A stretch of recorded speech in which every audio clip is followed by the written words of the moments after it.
let's go ahead and get this part out of the way. This is the one that scares me.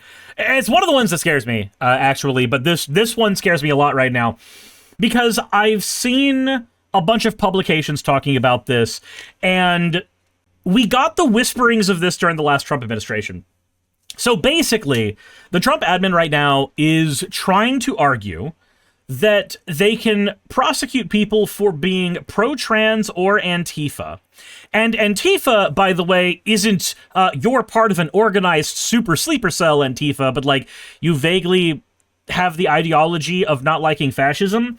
So we're going to read a little bit of the article, and then I'm going to show you where that is actually stated in the document, because I have the entire 16-page document up on my other monitor just to fact check what's going on over here. But Daily Cost says DOJ is offering $2,500 bonus to any lawyer who prosecutes trans kids. Now, that's insane. That feels gross on its own, but it's part of a larger trend. It's part of a larger trend, and I will show you why that is. But let's take a look at this first. There's a follow-up article, and then there's the actual like words for the USCT strategy we have to look at.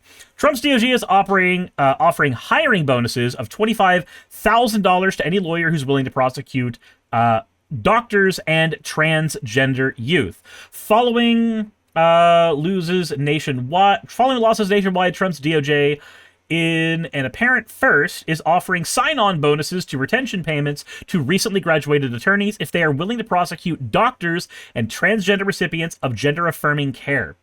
Trump's Department of Justice is losing lawyers left and right.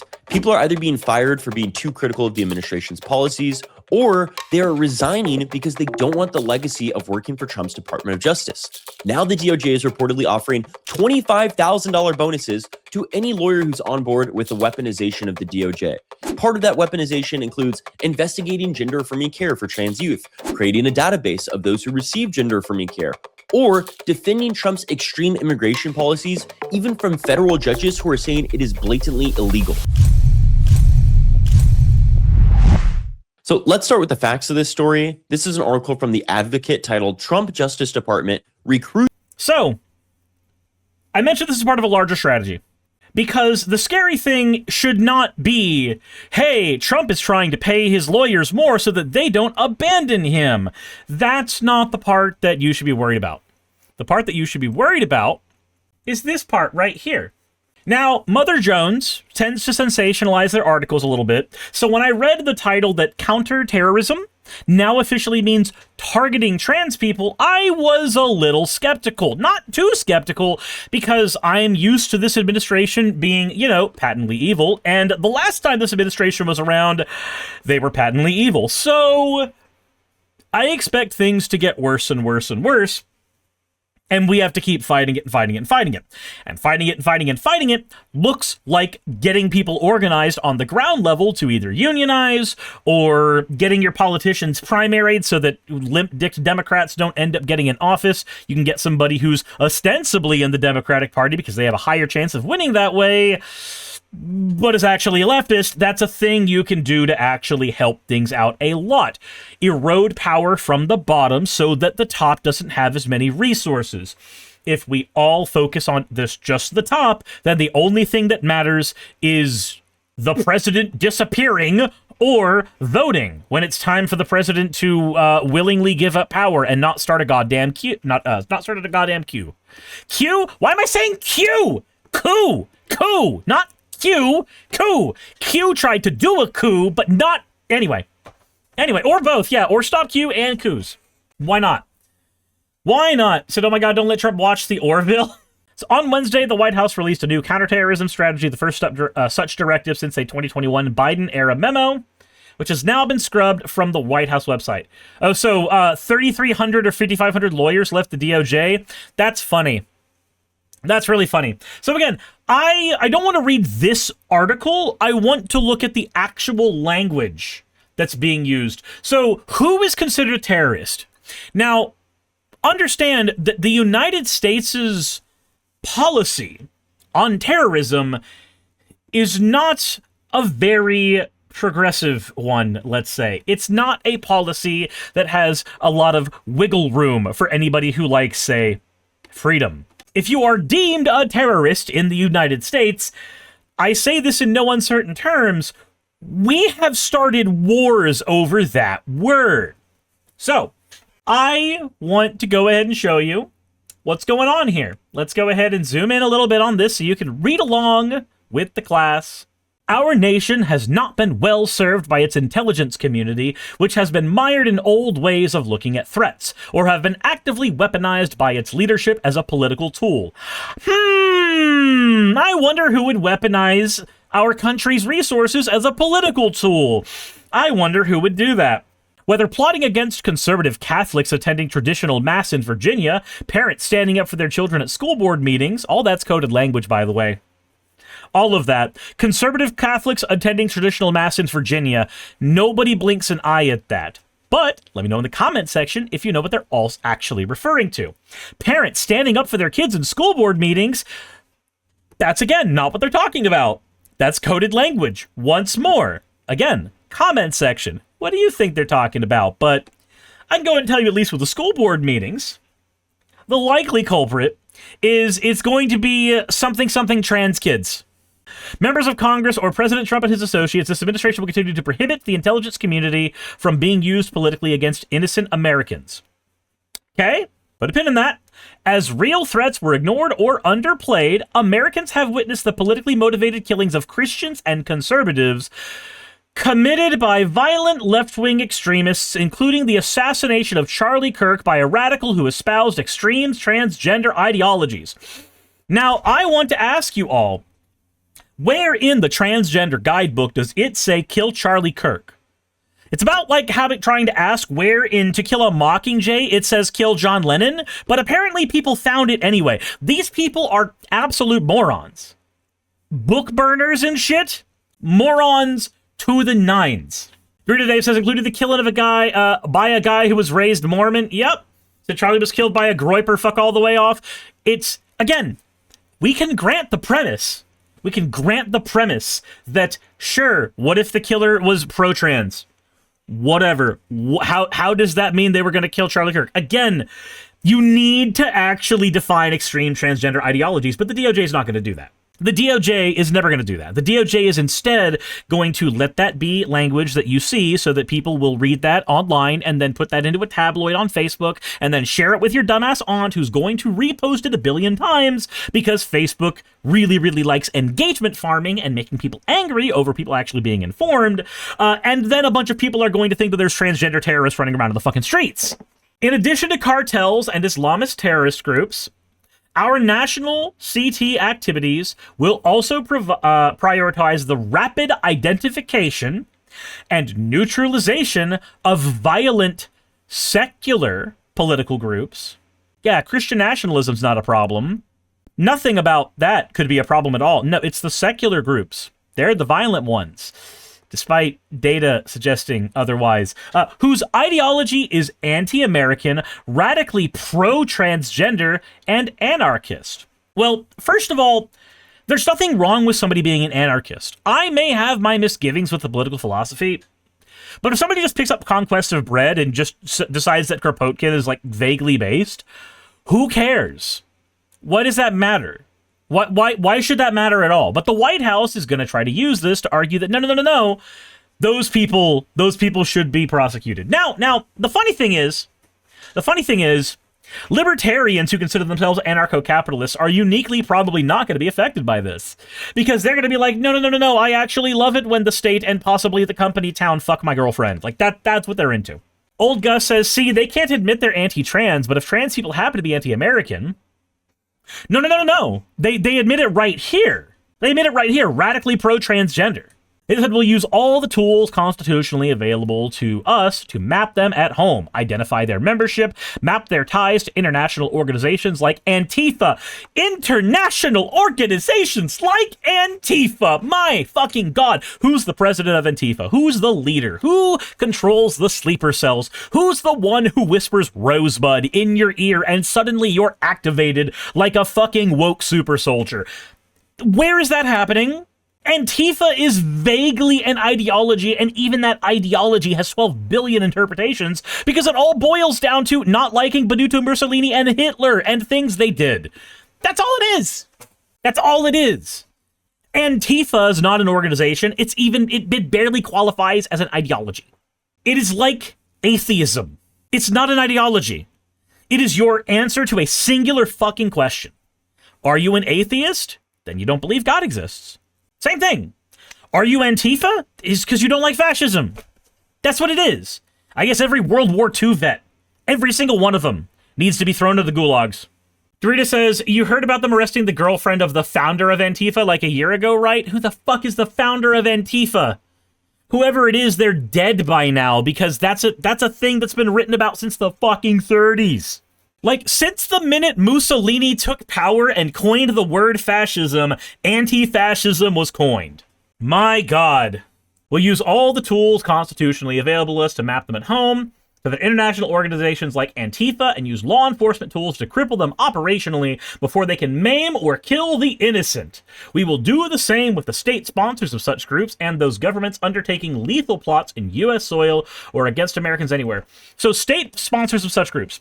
This means, as an example, if you happen to be vaguely Antifa, you don't like fascism, you're not down with fascism, as Rick said when he was a wasp in that one weird episode of Rick and Morty about Project Phoenix. If you're not down with fascism, and you're vaguely anti-fascist, and maybe you like freedom a lot, like a lot, so you're vaguely anarchist, and you think that women are people who say they're women, and that's okay, so you're radically pro-transgender. You're all of these things. Really sucks that you're a member of the DSA or Progressive Victory. Really sucks, because now any money that comes to you from there is now a reason for the U.S. government to investigate every one of those organizations. They write it right here. I'm not making shit up at this point. It's right there. It's right there. They're specifically targeting those people. And you may respond with, actually, no, they're only attacking the people who are violent and have those things. No, absolutely not. Because remember, the state has a monopoly on violence. The United States has a monopoly on not only doing violence to its citizens, but they get a monopoly on what they can define as violence. You see, somebody at the bottom rung of the system is going to define starvation as a form of violence.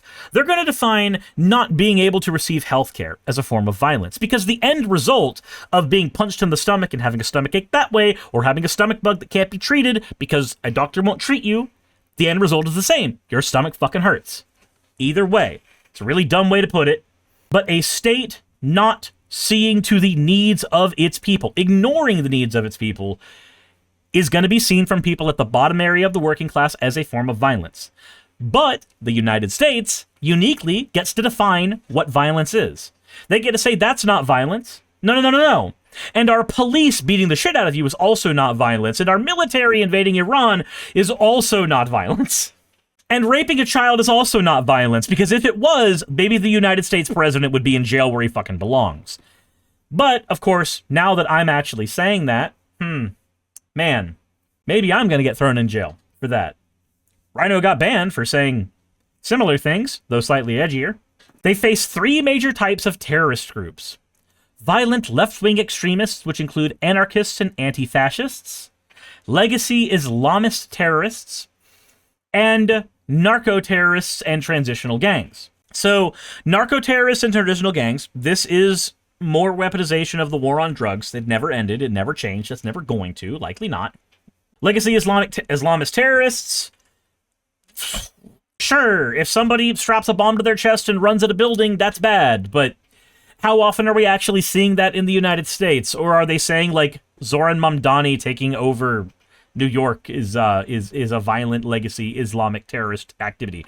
And then again, the violent left-wing extremists, they get to define what violent means.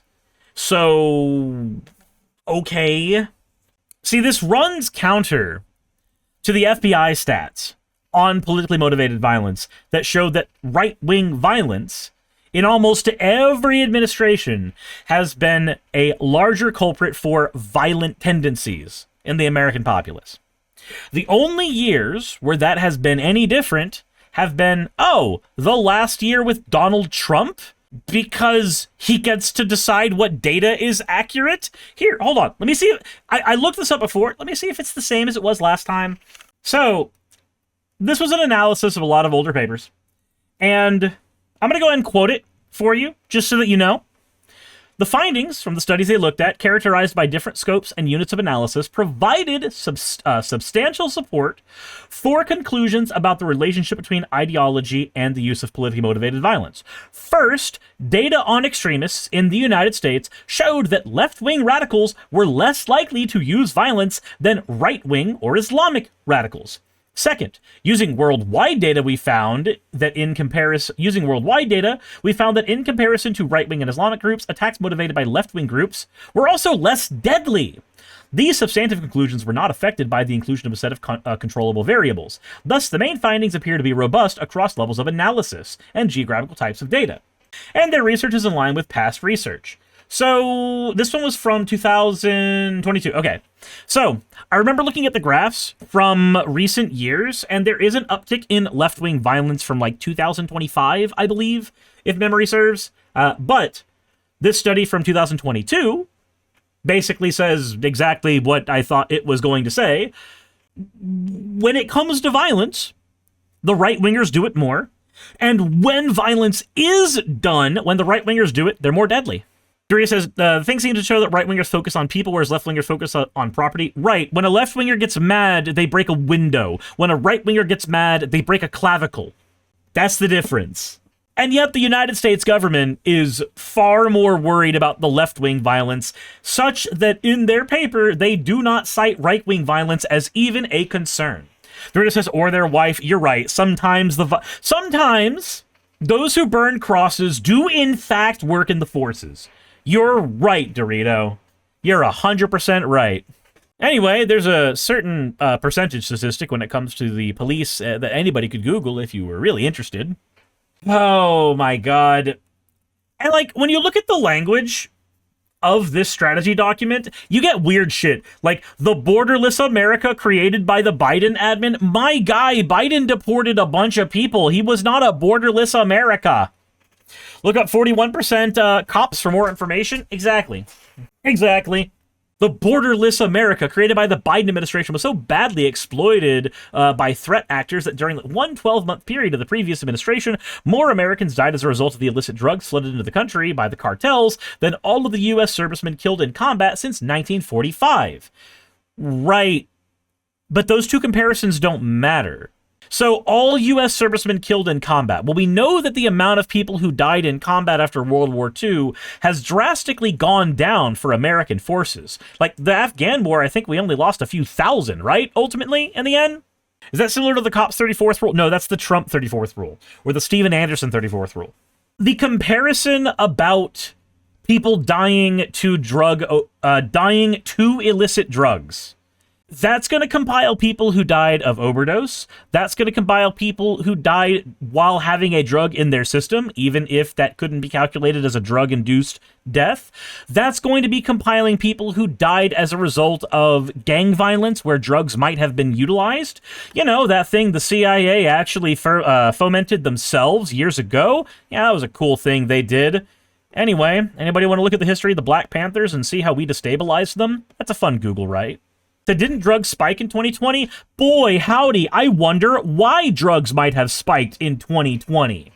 I wonder if there's maybe a reason that a bunch of depressed Americans might have used a bunch of drugs and then not been able to get help on time because of overcrowded hospitals and then died in 2020.